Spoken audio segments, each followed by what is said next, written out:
Bienvenidos, hoy vamos a meternos de lleno en un tema que, bueno, genera muchísima curiosidad y también controversia. Vamos a analizar a fondo qué le pasa a nuestro cerebro con la pornografía en Internet. Un tema complejo, sin duda.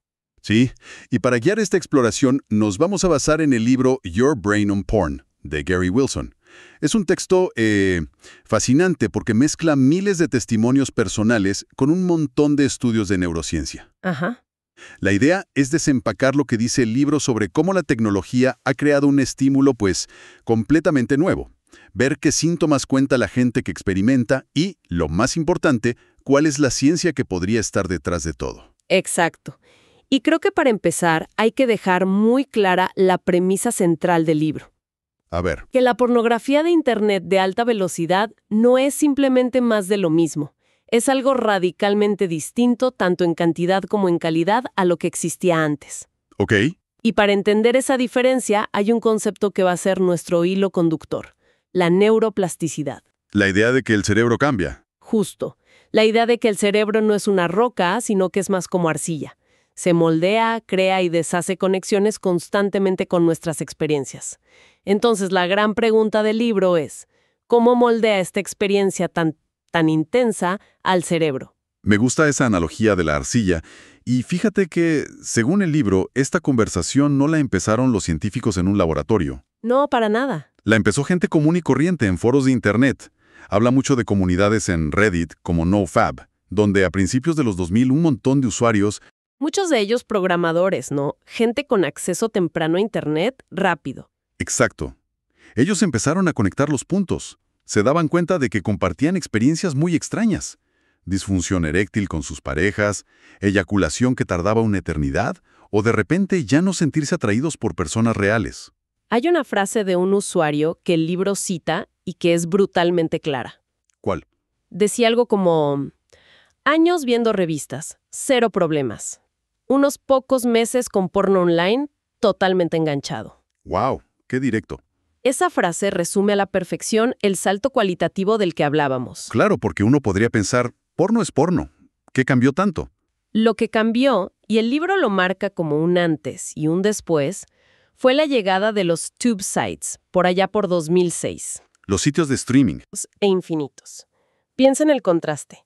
Antes tenías una revista con un número limitado de imágenes, o tenías que ir a alquilar un video, lo cual implicaba un esfuerzo, y a menudo tenías que ver una historia, una trama. Había una barrera de entrada, por así decirlo, un poco de fricción. Exactamente. Fricción.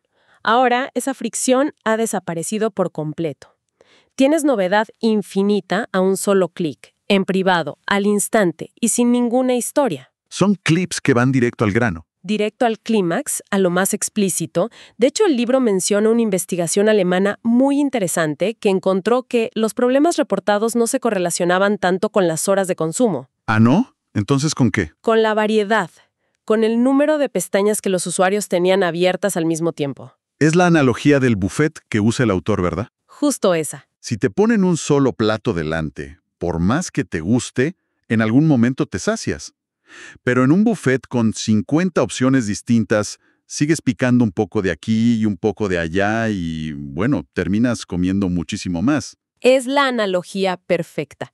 La variedad hackea nuestro circuito de saciedad. Y la pornografía en Internet es el buffet más grande y variado de estimulación sexual que ha existido en la historia. Nuestro cerebro, que evolucionó en un entorno de escasez de estímulos, de repente se encuentra con esta abundancia infinita. No está preparado para eso. Y aquí es donde la cosa se pone más compleja.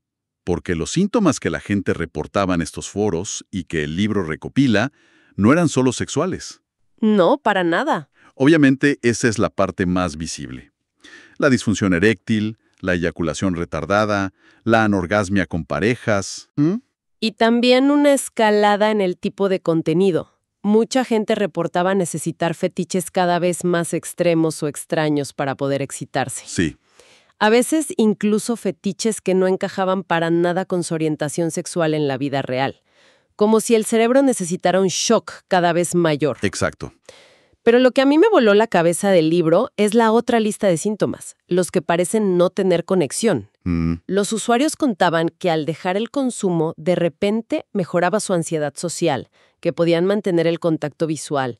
Hablaban de salir de estados depresivos, de tener más energía, más motivación. Y mencionan mucho una cosa que llaman la niebla mental.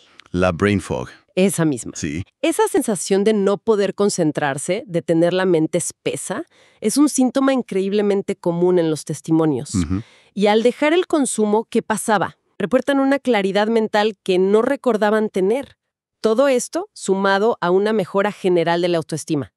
La pregunta obvia es, ¿qué demonios está pasando en el cerebro para conectar la pornografía con la ansiedad social o la niebla mental?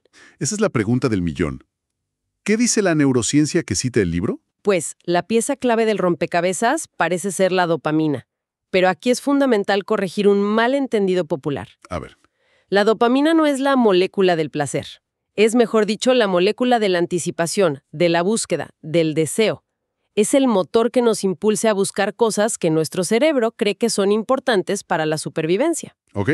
Y aquí es donde el libro introduce otro concepto fascinante, el de estímulo supernormal. Un momento. ¿De verdad el libro dice que hay escarabajos que intentan aparearse con botellas de cerveza? Suena chiste, pero es un ejemplo real y documentado. Y es perfecto para entender el concepto. Es que es un ejemplo brutal de cómo un instinto puede ser hackeado. Totalmente. Un estímulo supernormal es una versión exagerada y artificial de un estímulo natural que provoca una respuesta desproporcionada. El libro menciona los experimentos del Nobel Nicolás Tinbergen. Él veía que los pájaros abandonaban sus propios huevos, que son de color pálido y pequeños, para intentar incubar huevos falsos de yeso, enormes y con puntos de colores brillantes. ¡Wow!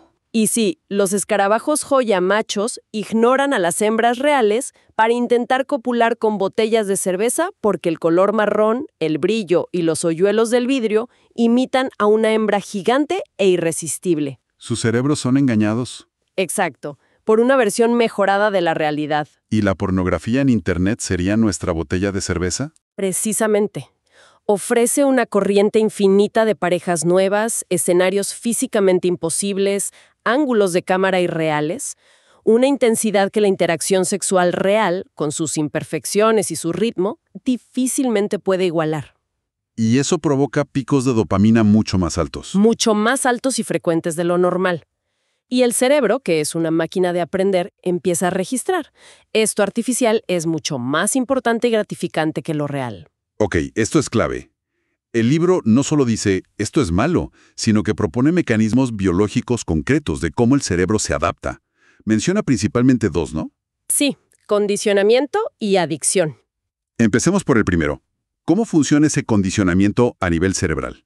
Se basa en un principio básico de la neurociencia. Neuronas que se disparan juntas, se conectan juntas.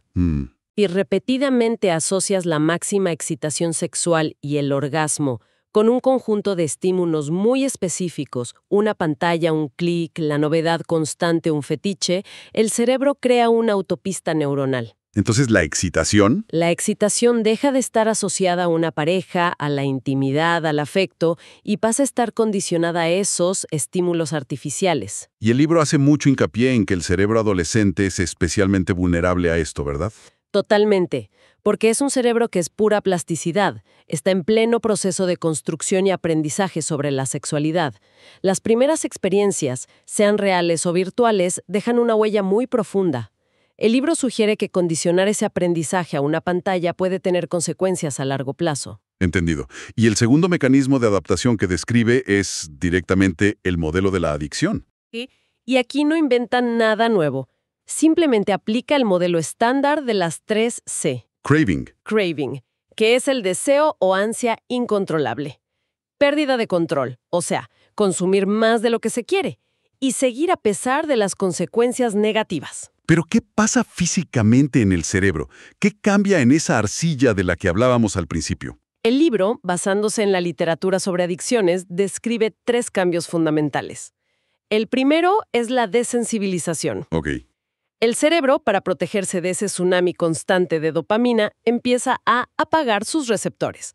Literalmente los elimina. A ver, para que quede claro, es como escuchar música a todo volumen durante horas. Al final el oído se protege y dejas de percibir los matices. Es una analogía perfecta. El cerebro se protege bajando su propia sensibilidad y por eso cada vez se necesita un estímulo más fuerte, más extremo, para sentir lo mismo. Has dado en el clavo. Esa es la tolerancia. Y se relaciona con un estudio del Instituto Max Planck que cita el libro, donde encontraron que los usuarios con mayor consumo tenían menos materia gris en una parte clave del circuito de recompensa. Increíble. Y el segundo cambio es lo contrario. Paradójicamente, sí. Es la sensibilización. ¿Cómo que lo contrario? Mientras el sistema del placer se va apagando, los circuitos asociados a la búsqueda y al deseo se vuelven hipersensibles. Las pistas, ¿Qué tipo de pistas? el sonido de arranque del ordenador, estar a solas en casa, un anuncio pop-up, cualquier cosa dispara una ansia desproporcionada, casi inconsciente. O sea, por un lado te vuelves más inmune al placer, pero por otro eres hipersensible a cualquier cosa que te recuerde el consumo. ¡Qué combinación tan terrible! Es una trampa neurológica. Y el tercer cambio es la hipofrontalidad. Un nombre complicado. Para una idea sencilla, se debilita la actividad en la corteza prefrontal. Ahí está. Esa hipofrontalidad sería la explicación de la niebla mental y la falta de motivación que mencionábamos antes. Podría serlo, sí. Es como si el director general de la empresa, el CEO del cerebro que se encarga de planificar, de controlar impulsos, de pensar a largo plazo, se hubiera ido de vacaciones. Es la analogía perfecta. El CEO se debilita y las partes más primitivas e impulsivas del cerebro, las que gritan «lo quiero ya», toman el control con más facilidad. Fascinante. Y si me permites, hay un detalle técnico en el libro que es alucinante y que une todo esto. Una proteína llamada delta Fos-B. Suena a nombre de robot de ciencia ficción. Un poco. Pero piensa en esto. Si la dopamina es el capataz que da la orden de construir estas nuevas conexiones, delta Fos-B es el obrero que llega y vierte el cemento. El cemento. Es una proteína que se acumula muy lentamente en las neuronas con cada pico de dopamina. Y su función es actuar como un interruptor genético que solidifica a largo plazo esos tres cambios de los que hablamos. La desensibilización, la sensibilización y la hipofrontalidad. Exacto. Y lo más importante de delta Fos-B es que es muy estable. Tarda meses en desaparecer, lo que explica por qué los patrones adictivos son tan persistentes y por qué la recuperación no es algo de un día. O sea que no es algo que se va de un día para otro, es literalmente una estructura que se ha construido en el cerebro. Una estructura física. Y eso nos lleva, lógicamente, al camino de la recuperación, que los propios usuarios llamaron rebooting o reinicio. Es que es increíble que esto no fuera una terapia diseñada por médicos, sino un experimento de base nacido en los mismos foros. Totalmente. La idea es sencilla en teoría. Abstenerse de toda estimulación sexual artificial por un tiempo determinado, generalmente unos 90 días. Para darle al cerebro un respiro. Y permitir que esos circuitos se reequilibren. Y es clave lo de toda estimulación artificial, porque el libro aclara que el cerebro no distingue. Sustituir el porno por literatura erótica o chats puede activar las mismas vías y sabotear el proceso. Ahora, lo que demuestra que esto no es solo fuerza de voluntad, sino un proceso fisiológico, son los extraños síntomas de abstinencia que se describen. Exacto. Los desafíos del reinicio son la prueba indirecta de que el cerebro realmente había cambiado. Primero están los síntomas típicos: ansiedad, irritabilidad, insomnio. Lo esperable. Pero luego aparecen dos fenómenos que son muy contraintuitivos. El primero es el llamado flatline o línea plana. Espera, ¿me estás diciendo que al dejar de consumir porno, lo primero que le pasa a mucha gente es que se le apaga por completo el deseo sexual? ¡Qué locura! Es una locura, sí. Cualquiera saldría corriendo de vuelta a lo conocido pensando que se ha roto para siempre. Por eso es tan importante la información. Muchos usuarios, sobre todo los que ya tenían disfunción eréctil, reportan una pérdida total de la libido. Describen la sensación como si su pene estuviera muerto. Y este periodo puede durar semanas o incluso meses. El pánico está garantizado si no sabes qué esperar. ¡Qué fuerte! ¿Y el segundo fenómeno? El efecto perseguidor o chaser effect. Esto ya es de otro nivel. A ver. Es que desafía toda lógica. Es un pico intenso de deseo por consumir pornografía justo después de tener un orgasmo real con una pareja. No puede ser. Uno pensaría que después del sexo real, satisfactorio, el cerebro estaría saciado. Pero no. Para muchos, ese orgasmo real actúa como una pista que activa el ansia por el estímulo supernormal al que estaba acostumbrado. Es una de las principales causas de recaída. Eso demuestra hasta qué punto el cerebro estaba recableado, que incluso la versión real y satisfactoria no es suficiente, sino que actúa como detonante. Es increíble. Sí lo es. Para que no parezca todo un callejón sin salida, el libro también recopila estrategias que la propia comunidad ha desarrollado, ¿no? Sí, claro.